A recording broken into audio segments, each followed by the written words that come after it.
concluir con este tema: Jesús, la piedra angular de Dios. Se le pueden poner muchos temas a esta porción bíblica, pero Jesús, la piedra angular de Dios, y todavía se le puede añadir a este tema, la piedra angular de Dios que causa divisiones, la piedra angular de Dios que salva, la piedra angular de Dios que unió el judaísmo y el cristianismo. Diferentes formas que podemos concluir esta oración, la piedra angular de Dios. Ahora, estas palabras que Pedro dijo o pronunció, ¿cuál fue la razón?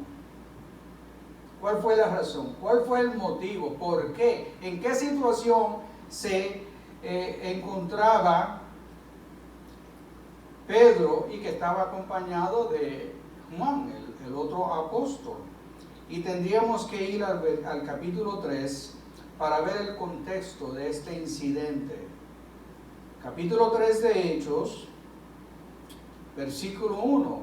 Pedro y Juan subían juntos al templo a la hora novena, la de la oración. Qué bonito eso. Estos hombres habían aceptado al Señor, estaban en la el nuevo pacto, pero vemos aquí que todavía ellos mantenían ciertas prácticas o costumbres que eran buenas del antiguo pacto. Y los judíos a esa hora, la hora novena, que viene siendo las 3 de la tarde de nuestro reloj, ellos separaban esa hora para orar. Y encontramos que iban al templo. Juan y Pedro iban al templo con ese propósito de orar. Sacaron un tiempo. Nosotros debemos aprender y también hacer lo mismo en hoy día. Sacar momentos cuando vamos a orar, a hablar con Dios. Eso pues nos va a alimentar, nos va a fortalecer, nos va a dar la oportunidad de tener esos momentos personales, íntimos con nuestro Dios. Y ellos a esa hora, con ese propósito, iban hacia el templo. Y era traído un hombre cojo de nacimiento, a quien ponían cada día a la puerta del templo, que se llama La Hermosa, para que pidiese limosna de los que entraban en el templo. Cuando la hermanita cantaba, dijo que Dios tiene un plan para nosotros.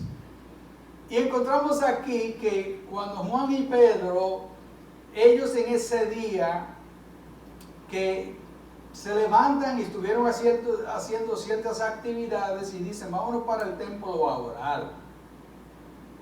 Pues Dios tenía un plan con ellos. Y aquel hombre que lo traían y lo sentaban al frente de esta puerta porque era cojo, paralítico, no caminaba, nació desde así. Y toda su vida dependía de personas que lo llevaran, lo movieran. Y en ese día, pues, como acostumbraban, lo trajeron.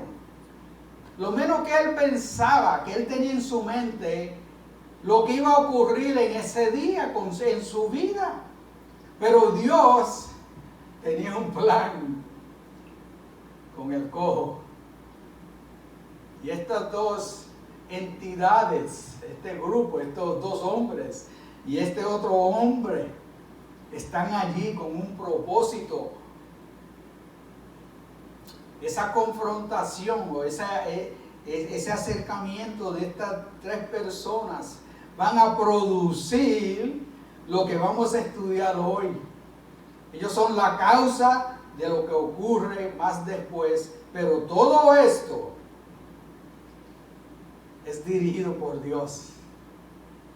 es dirigido por Dios.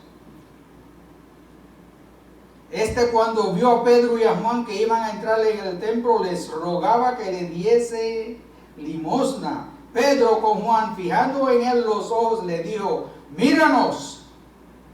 Entonces él les estuvo atento, esperando recibir de ellos algo. Él está buscando dinero. Él no sabe ni quiénes son estos hombres. El interés es una limosna, pero ellos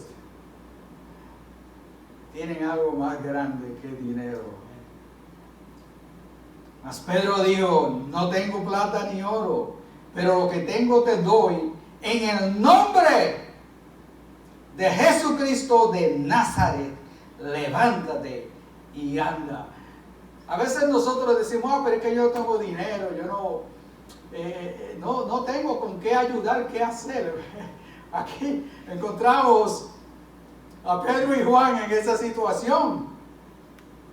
Ellos no tienen dinero, pero ellos tienen algo. Nosotros todos tenemos algo. Dios nos ha dado a nosotros las capacidades para hacer, para ayudar. En el momento oportuno, cuando Dios nos pone en una situación, nosotros, así como Juan y Pedro, podemos aportar. No necesariamente tiene que ser dinero. Lo que tenemos, lo que nosotros tenemos, ¿qué tienen ellos? Ellos tienen a Jesús. Tienen a Jesús, el dueño del universo, el Señor de señores, el Rey de reyes. Y en el nombre poderoso de Jesús, este hombre fue sanado. El primer milagro que la iglesia lleva a cabo. Y sabemos el resto de la historia. Hubo un motín prácticamente. Una aglomeración de personas, algo que ellos estaban presenciando algo. Este hombre lo conocía todo el mundo. Esta era una figura que todo el mundo sabía que el cojo estaba todos los días en esta puerta del templo, la hermosa. Y al verlos caminando, gritando, el hombre estaba tan contento, alegre. No se podía contener la alegría y el gozo que tenía este hombre. Dice, brincando, alabando a Dios. Pues eso llamó más la atención. Y se formó, como decimos nosotros aquí en Puerto Rico, un revolú. Todo el mundo quería saber. Entonces, Pedro y Juan no perdieron tiempo, mis hermanos. Cuando Dios nos abre una puerta, nosotros tenemos que entrar por ella. Ellos, lo primero que hicieron fue establecer que no fueron ellos, que ellos no tienen ese poder, que el que hizo esto, y le da la historia de Jesús. Jesús que estuvo con ellos, que ellos lo negaron, que ellos lo sentenciaron, que ellos apoyaron al juicio en contra de Jesús. Y cuando pidieron al pueblo, cuando aquel hombre pidió al pueblo que si le podía soltar un hombre que tenía, o a Jesús, un criminal, o a Jesús, Pedro le está diciendo: ustedes escogieron a Barrabás. Cuando Pilato le da la opción, ellos escogieron a Barrabás y rechazaron a Jesús. Lo que aconteció después es que el alboroto fue tanto que entonces vinieron y los arrestaron. Dice que vino los sacerdotes y el jefe del templo, de la guardia del templo, y los arrestaron. Pero ya era muy tarde, entonces los encontramos que los ponen en la prisión, y esto aquí que está ocurriendo es la primera persecución en contra de la iglesia, y es el primer encarcelamiento de los apóstoles después de la ascensión de Jesús.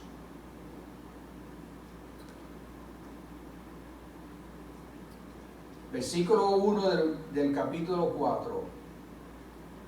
Hablando ellos al pueblo, vinieron sobre ellos los sacerdotes con el jefe de la guardia del templo y los saduceos, resentidos. Eso quiere que estaban enojados, tenían rencor, estaban ofendidos. ¿Por qué? ¿Por qué la oposición, la predicación del Evangelio? La predicación del Evangelio va a producir en muchos individuos estos sentimientos. Se van a oponer, se van a sentir ofendidos, se van a sentir atacados. Dice aquí, resentidos de que enseñasen al pueblo y anunciasen en Jesús la resurrección de entre los muertos. Y tenemos que notar aquí ciertos individuos de este grupo que son identificados por Lucas. Lucas es el historiador, que los detalles que encontramos en este libro nos dejan saber el trabajo y la dedicación de este escritor Lucas. Ellos estaban enojados porque ellos estaban enseñando al pueblo y estaban anunciando algo que a ellos no les agradaba. En particular, el grupo de los saduceos. Los saduceos en aquel entonces son prácticamente lo que nosotros hoy podemos decir que son los racionalistas de hoy día. Era un grupo que ejercía mucho poder en aquel contexto, en este grupo del Sanedrín.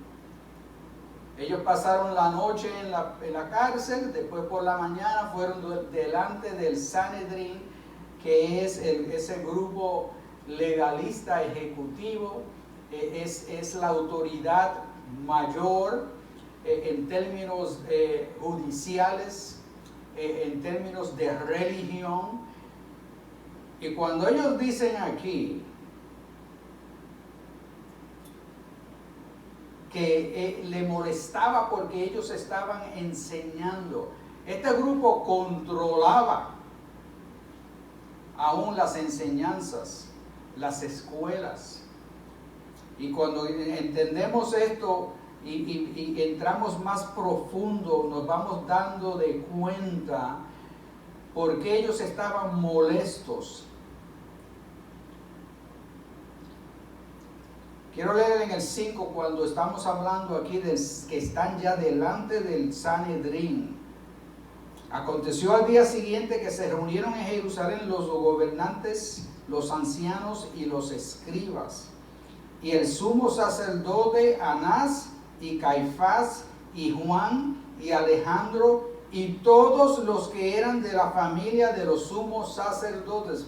Vemos inmediatamente el control de estas personas, esta familia, como ellos continuaban obteniendo esas posiciones de poder y de control.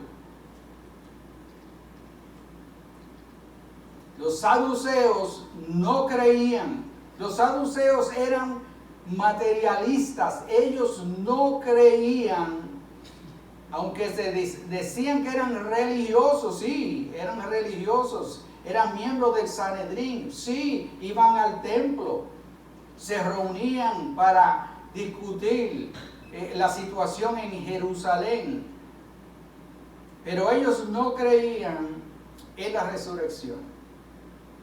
Ellos no creían en esa parte del Antiguo Testamento que habla de los profetas.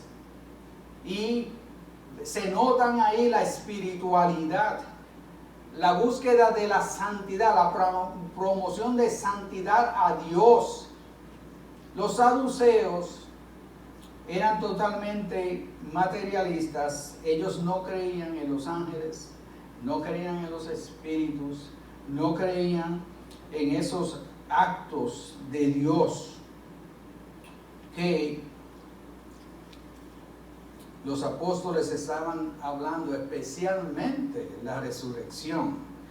Y quiero llevarlos a Hechos capítulo 23 para que aquí hay una descripción de Lucas de estos hombres.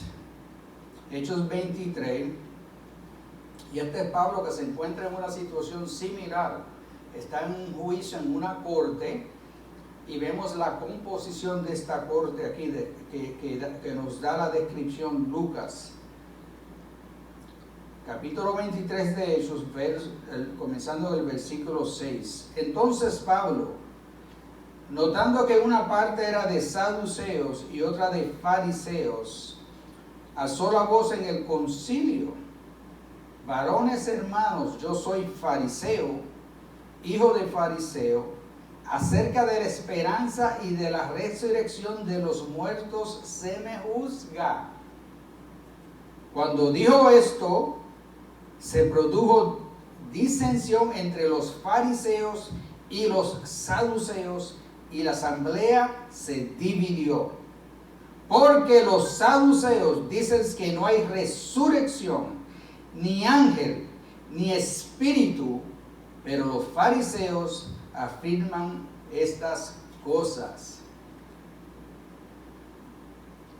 Por eso es que ellos, en el versículo 2, dice que están resentidos, porque ellos estaban enseñando al pueblo y anunciando en Jesús la resurrección de entre los muertos. Quiero ir al versículo 7 del capítulo 4, porque aquí es donde está la pregunta. Y poniéndolos en medio, les preguntaron. ¿Quién le preguntó? Principalmente los saduceos. Los saduceos. ¿Con qué potestad o en qué nombre habéis hecho vosotros esto? Esa es la pregunta que ellos tienen. Ellos quieren una contestación a esta pregunta. ¿Qué potestad? ¿Quién les dio a ustedes la autoridad para estar enseñando al pueblo?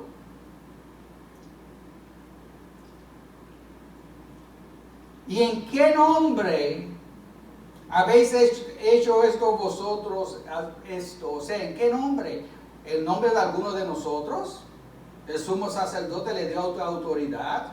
¿En el nombre de el jefe de los saduceos? ¿De los fariseos? ¿Quién le dio a ustedes esta potestad de estar predicando y enseñando al pueblo? ¿En el nombre de quién? Ellos están tratando de averiguar, porque como ellos es el grupo dominante y ellos controlan todo movimiento, sea comercio, sea de religión, sea de escuela, las escuelas allí, los rabís, ellos eran los que los certificaban. Y ellos no conocen. ¿Quieren saber de qué escuela ustedes se graduaron? ¿Quién fue su maestro? ¿Quién fue el rabí? ¿Quién le dio a ustedes la autoridad para estar enseñando al pueblo?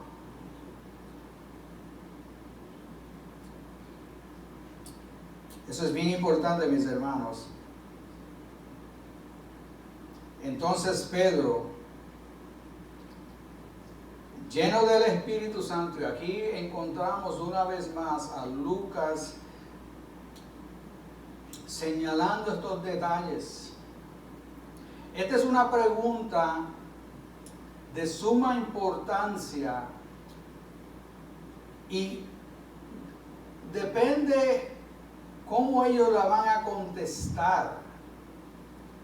Ellos no pueden a la ligera contestar esta pregunta porque tiene mucho peso la contestación. Pero Lucas nos enseña a nosotros, nos indica inmediatamente que Pedro estaba lleno del Espíritu Santo. Antes de comenzar, el Espíritu Santo es el que va a escoger las palabras que Pedro va a proclamar. Y el Señor le había dicho eso a ellos.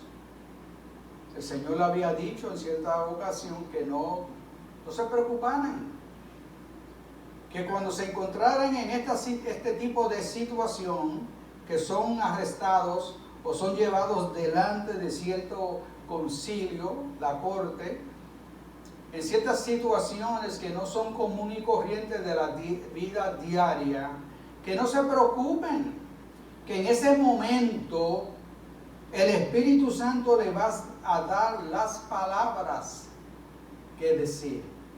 Y nosotros tenemos que aprender de eso. Nosotros salimos de nuestras casas, no sabemos lo que nos va a ocurrir en cualquier día que salgamos.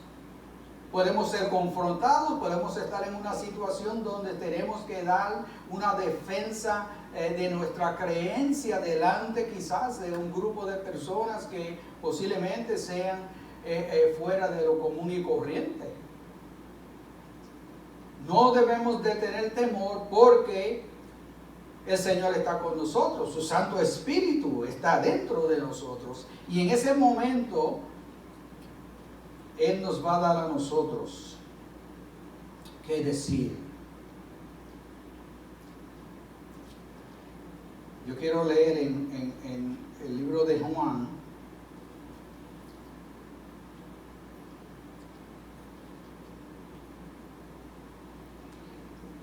capítulo 15, versículo 20. Juan 15,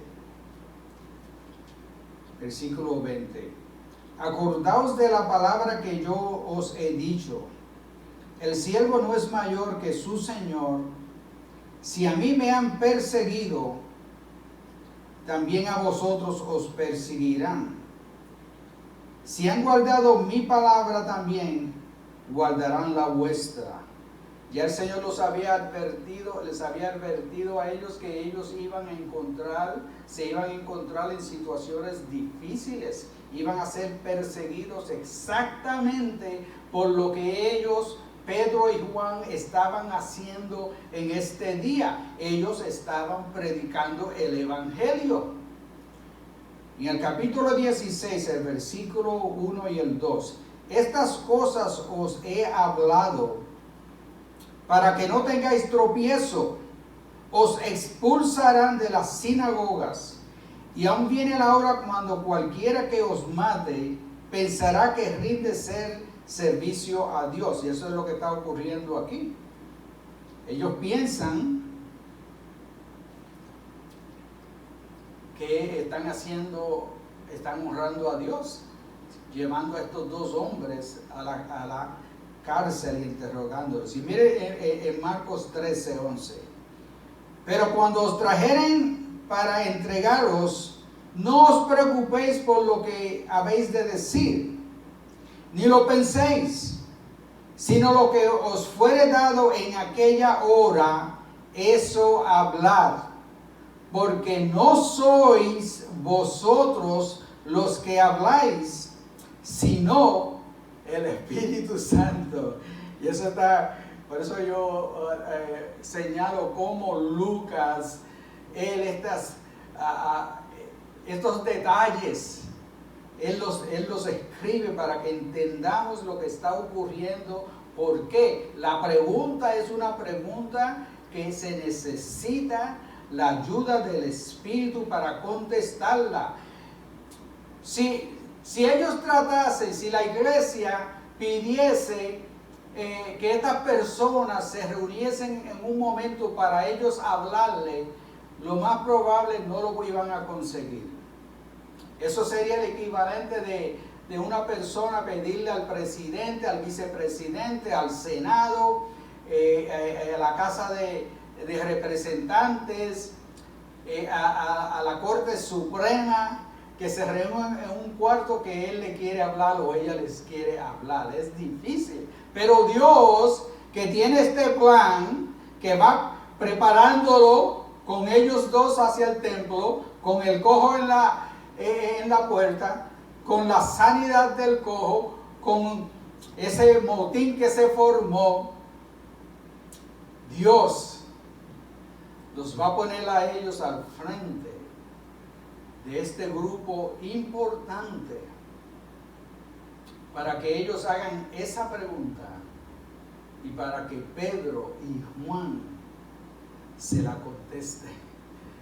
Le contesten a ellos esta pregunta tan importante: ¿con qué potestad o en qué nombre habéis hecho vosotros esto? ¿Esto qué? Sanar a ese hombre, enseñar al pueblo. ¿Qué potestad? ¿Quién les dio a ustedes esta potestad? Versículo 10, que fue el versículo que leí. Sea notorio a todos vosotros y a todo el pueblo de Israel. Pedro se está dirigiendo no solamente al grupo del Sanedrín, estos 70 hombres y el sumo sacerdote y el otro sumo sacerdote, Anás y Caifás, y a toda la familia de los sacerdotes, los escribas, los ancianos de Israel, todos están ahí. Y Pedro, bajo la unción del Espíritu, dirigido por el Espíritu Santo, él se dirige a este grupo y a todo Israel. Y yo le añado, y a todo el mundo. Estas palabras son dirigidas. Que en el nombre de Jesucristo de Nazaret, y uno lee ese nombre rápido, y si no le pone atención, pues lo pasa como un nombre común y corriente. No, esta es una combinación que es de suma importancia en el reino de Dios. El título de Jesús. Jesucristo es la combinación de Jesús y Cristo. Jesús, el Salvador. El ángel le dijo a María: y lo llamarás Jesús, porque Él salvará a su pueblo. Jesús es el Salvador. Jesús es Dios, porque Dios es el único que salva. Jesús, Cristo, es el Mesías. Es un título mesiánico. Es aquel Mesías que el pueblo estaba esperando, que los profetas hablaron de él y que él iba a venir. Nazaret, referencia a la humanidad de Jesús. Encontramos que este nombre habla de la divinidad de Jesús. Habla de su ministerio como el Mesías.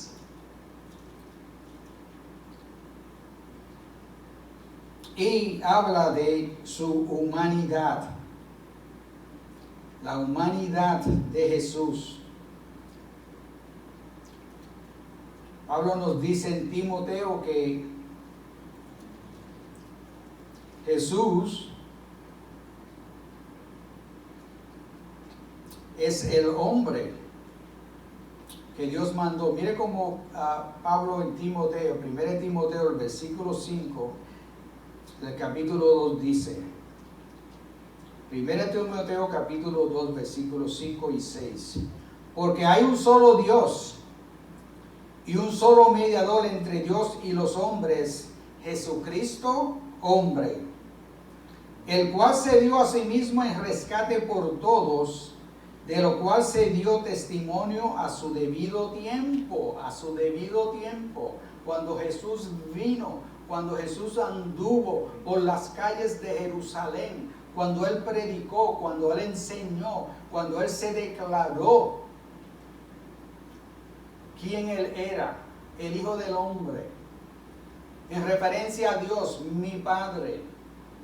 Y Juan lo identifica como el Verbo, como el Dios, como el que creó todas las cosas y que sostiene todas las cosas. Aquí Pedro está en esta declaración cuando él dice que lo que ellos han hecho fueron hechos en el nombre de Jesucristo, el Salvador, el Mesías y la humanidad que se tomó nuestra naturaleza de hombre, a quien vosotros crucificasteis. Él le está indicando a ellos quién es Jesús y lo está acusando a la misma vez a ellos, a quien vosotros crucificasteis y a quien Dios resucitó de los muertos. Está afirmando una vez más. Mira cómo esto está ocurriendo aquí. Juan y Pedro son traídos a esta corte. Ellos están en juicio. Ellos están siendo interrogados. Están siendo acusados. Pero Dios coge este momento y pone todo al revés. Ahora es Pedro el que está acusando al grupo del Sanedrín. Él está diciendo, ustedes lo crucificaron. Él los pone ahora a ellos en el banco del acusado. Y él es el oficial de la corte. Por eso tenemos que entender que Dios es soberano. Y el hombre no puede salirse con la suya. Dios lo resucitó de los muertos. Eso le da una bofetada a la creencia de los saduceos. Porque ellos no creen ni en Satanás. Cuando le preguntan también detrás de la pregunta, ¿qué fue lo que ustedes hicieron? ¿Con qué poder? Quizás están pensando que fue magia, que fue algo así oculto, un truco. Porque como ellos no creen en la espiritualidad, en ese mundo espiritual en donde nosotros, los hijos de Dios, nos movemos y entendemos que es una realidad en nuestras vidas y sabemos que hay espíritus buenos y hay espíritus malos y que tenemos una lucha, una guerra continua en contra de potestades, de Satanás. Pero los saduceos, como no creen en esto, ellos no pueden decir, bueno, eso fue Satanás, porque ellos no creen en Satanás. Ellos no creen en Dios. Ellos no creen en ángeles. Quizás es un truco de magia que ustedes están haciendo, pero ellos le están contestando aquí. En el nombre de Jesucristo de Nazaret, a quien vosotros crucificasteis, a quien Dios resucitó de los muertos. Por Él. ¿Por quién? Por el nombre de Jesús. Por Jesús. Este hombre está aquí en vuestra presencia sano. Ellos no podían refutar lo que había ocurrido. Ellos están atacando al medio por el cual ocurrió, pero ellos no pueden negar que este hombre, que era un cojo de nacimiento, está parado al frente de ellos. Está alegre, contento, jubiloso, porque ha recibido la sanidad por Jesús. Jesucristo de Nazaret, el Salvador, el Mesías, el Dios hombre que menciona Pablo en Primera de Timoteo. Dios hombre que tomó este cuerpo, que no se aferró a ser igual que Dios, y bajó, vivió. El versículo 11, este Jesús es la piedra reprobada por vosotros los edificadores, ustedes, los judíos, el pueblo judío, los sacerdotes, que Dios le da la oportunidad, que Dios se les revela, que Dios le da su palabra, que Dios los escoge como su pueblo, dándole ese privilegio para que ellos pudiesen introducir a Dios a todas las naciones. Y cuando llegue el Mesías en medio de ellos, ellos la rechazan. Ellos rechazan esa piedra, la piedra angular, que le va a dar la fortaleza, le va a dar la seguridad a ese reino de Dios. Jesucristo hombre. Hay una historia, una leyenda que todos esos judíos conocían. Por eso cuando Dios, el Espíritu Santo, coge estas palabras, la piedra angular, la piedra que fue rechazada, estos hombres que están sentados en ese tribunal, ellos entendían las palabras de Pedro, porque la leyenda que todo judío conocía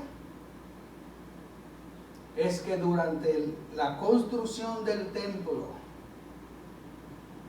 que duró 7 años, y que nos dice la palabra que no utilizaban instrumentos de hierro para que no pronunciaran ruido o producieran ruidos, por la seriedad de ese lugar y la construcción de este templo. Ellos tenían lejos, a una distancia, canteras, en donde los canteros, de acuerdo a los planos de ese edificio, ellos cortaban estas piedras y las preparaban a una distancia, y después por carros de caballo, de asnos, de toros, las traían y las iban colocando. Y cada una de esas piedras se acomodaba. Pero dice esta leyenda que los canteros prepararon la piedra principal, la cortaron y la enviaron al terreno de la construcción, y que los fabricantes, los que están fabricando el edificio, los que están construyendo, cuando ven la piedra y examinan los planos del edificio, de este templo, pues esa piedra no encontraban lugar en donde ubicarla, y la desecharon. Y esa piedra estaba en el patio ahí, en el terreno. Y pasaron años, y de momento alguien dijo: mire, esa piedra está estorbando ahí, vamos a botarla. Y cogen la piedra y la mueven, la rodan, la llevan al barranco, un barranco que se conoce como el Valle de Kidrón, que está al este de Jerusalén, y la ruedan por ahí, y esa piedra baja hasta lo profundo de ese valle, que son como 100 pies de profundidad, cae en la maleza, se cubre, la maleza la cubre, y está en el olvido. La piedra queda escondida en el olvido. Cuando los fabricantes, los que están construyendo, mandan a los canteros: envíenos la piedra angular, envíenos la piedra principal, que vamos a terminar el edificio. El edificio no puede terminarse si no tiene la piedra principal, que es la que va a sostener, va a fortalecer esta estructura. Por favor, mándennos la piedra principal. Cuando el mensaje llega a los canteros, ellos dicen: nosotros le mandamos la piedra a ustedes hace tiempo. Ellos se ponen a buscar y no la encuentran. Y alguien se acuerda, su memoria, de la piedra que tiraron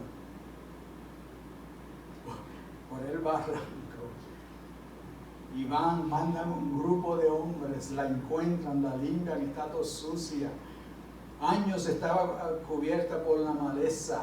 Con un esfuerzo enorme para subir esa piedra y traerla al terreno. Y dice la leyenda, es una leyenda judía, cuando ellos, los que están construyendo, encargados de la obra, acomodan esa piedra,